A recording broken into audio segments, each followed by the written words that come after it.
ప్రభునందు ప్రియులారా, ప్రభునామమున మీకు వందనములు. ఈరోజు దేవుని యొక్క వాక్య ధ్యానము కీర్తనల గ్రంథము 49వ కీర్తన 9వ వచనము. వారి ప్రాణ విమోచన ధనము బహు గొప్పది, అది ఎన్నటికీ తీరక అట్లుండవలసినదే. దేవుడు ఈ మాటలు దీవించి ఆశీర్వదించునుగాక. గమనించండి ప్రియులారా, ప్రపంచములో ప్రతిదానికి విలువ కట్టవచ్చు. ప్రపంచ వింతలు విడ్డూరాలు చూస్తున్నప్పుడు ఆ కట్టడము దాని విలువ వ్రాసి పెట్టారు. ఎంతకాలము ప్రయాసపడి కట్టారో వ్రాశారు. అలాగే ఏదైనా క్రొత్త విషయము కనుగొన్నప్పుడు దానికి అయ్యే ఖర్చు ఎంత అన్నది తెలుపుతున్నారు. నేటి దినాలలో ప్రాజెక్టులకు పరిపాలనకు అయ్యే ఖర్చు ఎంత అని విలువ కట్టుచున్నారు.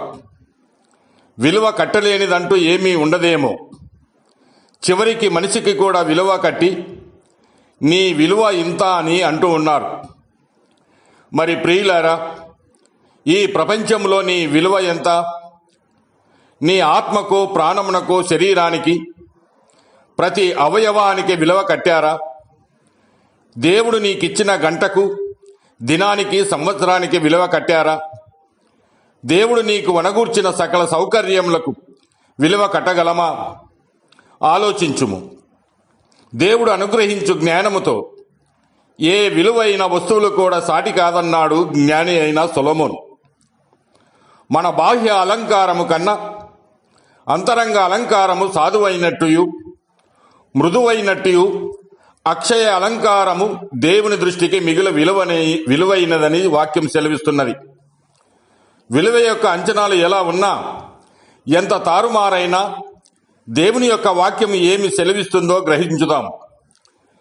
కీర్తనల గ్రంథం 49వ కీర్తన 4వ వచనములో వారి ప్రాణ విమోచధనము బహు గొప్పది, అది ఎన్నటికీ తీరగా అట్లు ఉండవలసినదని సెలవిస్తూ ఉన్నాడు. ఎందుకనగా మార్కు సువార్త 10వ అధ్యాయం 45వ వచనములో అనేకులకు ప్రతిగా విమోచన క్రయధనముగా తన ప్రాణమును ఇచ్చుటకు వచ్చనని ప్రభువు సెలవిచ్చాడు.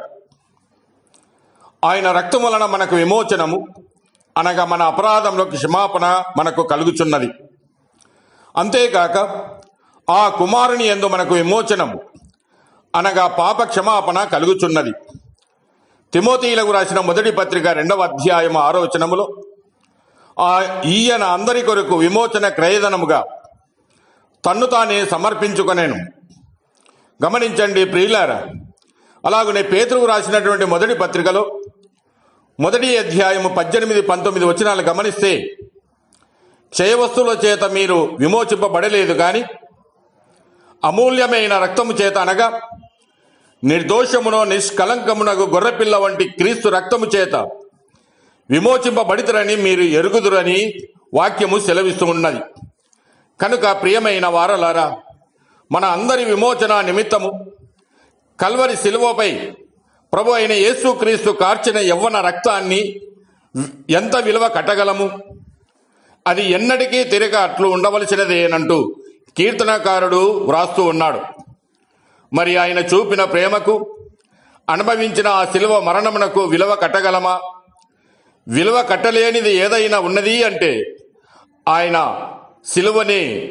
దేవుడు మిమ్మల్ని దీవించి ఆశీర్వదించునుగాక.